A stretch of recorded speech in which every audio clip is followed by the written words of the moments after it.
হরে কৃষ্ণ। আপনি কি সনাতনী? তাহলে এই কথাটি আপনার জন্য। সনাতনী হলে অবশ্যই গীতা পড়তে হবে, গীতা জানতে হবে, গীতা শিক্ষা নিতে হবে। গীতা শিক্ষা নেওয়ার প্রয়োজন কি না, গীতা শিক্ষা নেওয়ার প্রয়োজন এটাই যে যেহেতু আমরা সনাতনী, তাই গীতাতে আমাদেরকে ভগবান শ্রীকৃষ্ণচন্দ্র সব কিছু শিক্ষা দিয়ে গেছেন। কখন কি করতে হবে, কখন বিনম্র হতে হবে, কখন অস্ত্র ধারণ করতে হবে। অর্জুন যখন বিমোহিত হয়ে গেছিলেন, তখন ভগবান শ্রীকৃষ্ণচন্দ্র অর্জুনকে এই গীতার জ্ঞান দিয়েছিলেন। না কি জন্য? যাতে সঠিক জ্ঞান উদয় হয়। সনাতন শাস্ত্র যখন শ্রীকৃষ্ণচন্দ্র অর্জুনকে দিয়েছিলেন, তখন অর্জুন গান্ডীব আবার পুনরায় ধারণ করেছিলেন।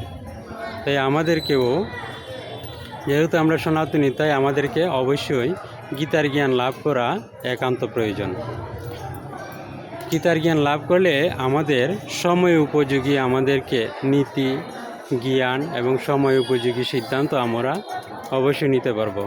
তাই যদি আপনি সনাতনী হয়ে থাকেন, তাহলে অবশ্যই গীতার শিক্ষা নেন, গীতার জ্ঞান লাভ করেন এবং অন্যকেও গীতার জ্ঞান শিক্ষা প্রদান করেন। হরে কৃষ্ণ। যদি ইউটিউব থেকে দেখে থাকেন, তাহলে অবশ্যই চ্যানেলটাকে সাবস্ক্রাইব করে দিবেন, এবং যদি আপনি ফেসবুক থেকে দেখে থাকেন, তাহলে ফলো করে দিয়ে সাথে থাকবেন। হরে কৃষ্ণ, হরি বল।